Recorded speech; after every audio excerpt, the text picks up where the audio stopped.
Hi hello అందరూ ఎలా ఉన్నారండి? బాగున్నారా? నేను కూడా బాగున్నాను. ఈరోజు నేనైతే చేపల ఇగురు చేస్తున్నానండి. ఇది విలేజ్లో చాలామంది చేస్తూ ఉంటారు. ఇది టేస్ట్ అయితే చాలా బాగుంటుందండి. ముందుగా దీనికోసం నేనైతే చింతపండు నానబెట్టి పులుసు తీసి పక్కన పెట్టుకుంటున్నాను. సాంబార్ పొడి, జీలకర్ర పొడి, కారం, ఉప్పు, ధనియాల పొడి, ఇంగువ, పసుపు, 2 మీడియం సైజు టమాటాలు, కొత్తిమీర, కరివేపాకు. ఈ పొడులన్నీ కలిపి చింతపండు నీళ్ళల్లో వేసేస్తున్నాను. టమాటాలు కూడా కట్ చేసి ఇందులో వేసేస్తున్నాను. ఆవాలు 1/2 స్పూన్, జీలకర్ర 1 స్పూన్, మెంతులు కొద్దిగా, ఇవన్నీ కలిసి వేయించి పొడి కొట్టుకున్నాను. అది ఇప్పుడు ఇందులో వేసేస్తున్నాను.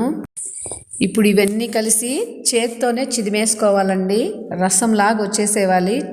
చిన్న పీసులు ఉన్నా పర్వాలేదు, కానీ పెద్ద పీసులు ఉండకూడదు. అంతవరకు చేత్తోనే బాగా చిదిమేసుకుంటున్నాను. పులుసు అయితే ఈ విధంగా తయారు చేసుకోవాలి. ఇప్పుడు ఇందులో ముందుగా నేను చేపలు అయితే క్లీన్ చేసి పక్కన పెట్టుకున్నానండి. ఇప్పుడు ఈ చేపలు నేను ఇందులో వేసేసి 1 అవర్ ఊరబెట్టేస్తున్నానండి. ఇలా చేయడం వల్ల నీసు వాసన రాదు, చేప కూడా చెదిరిపోకుండా టేస్ట్ చాలా బాగుంటుందండి. ఈ చేపల పులుసు అయితే రైసు, సంగటి, దోశ, తర్వాత వచ్చి చపాతి, దేంట్లోకైనా తినచ్చండి. చాలా బాగుంటుంది.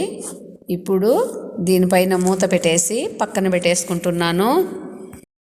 ఇప్పుడు స్టవ్ మీద పెనం పెట్టి అందులో కొద్దిగా ఆవాలు వేసాను. ఆవాలు చిటపటానిన తర్వాత ఉల్లిపాయ ముక్కలు, ఉప్పు వేసి కలిపేస్తున్నాను. ఇవి కొద్దిగా వేగిన తర్వాత ఇందులో వెల్లుల్లిపాయ రెబ్బలు, కరివేపాకు వేసి కలిపేశాను.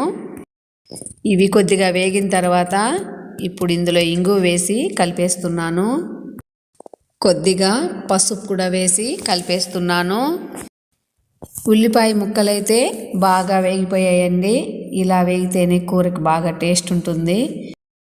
ఈ చేపలు చింతపండు నీళ్ళలో ఊరడం వల్ల బాగా గట్టి పడ్డాయి. చూడండి ఎంత బాగున్నాయో. ఇప్పుడు వీటిని ఉల్లిపాయ ముక్కలు వేగిపోయాయి కదా, ఇందులో వేసేస్తున్నాను.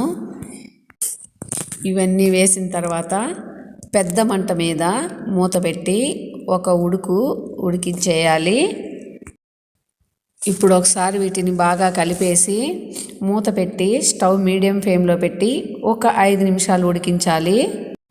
ఇప్పుడు మూత తీసి మెల్లిగా కలియబెట్టాలి చేపలు. వెల్లుల్లిపాయ రెబ్బలు వేసుకున్నాను.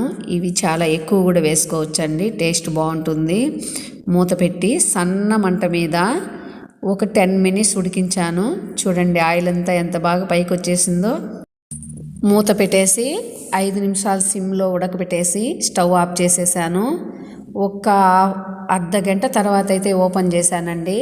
చూడండి చేపల పులుసు ఎంత కలర్ఫుల్గా సూపర్గా తయారైందండి. చేపలు చింతపండులో ఊరడం వల్ల చూడండి ముక్క కూడా విడిపోలేదు, చెదిరిపోలేదు, చాలా బాగా వచ్చింది. సువాసనలు వెదజల్లుతూ సూపర్గా ఉంది టేస్ట్ అయితే. మీరు కూడా ఒకసారి ఇలా తయారు చేసుకొని మీకు ఎలా వచ్చిందో కామెంట్ బాక్స్లో అయితే తెలియజేయండి. నా ఛానల్ సబ్స్క్రైబ్ చేసుకొని వాళ్ళు ఎవరైనా ఉంటే సబ్స్క్రైబ్ చేసుకోండి. నా వీడియోస్ నచ్చితే లైక్ చేయండి, షేర్ చేయండి, సపోర్ట్ చేయండి.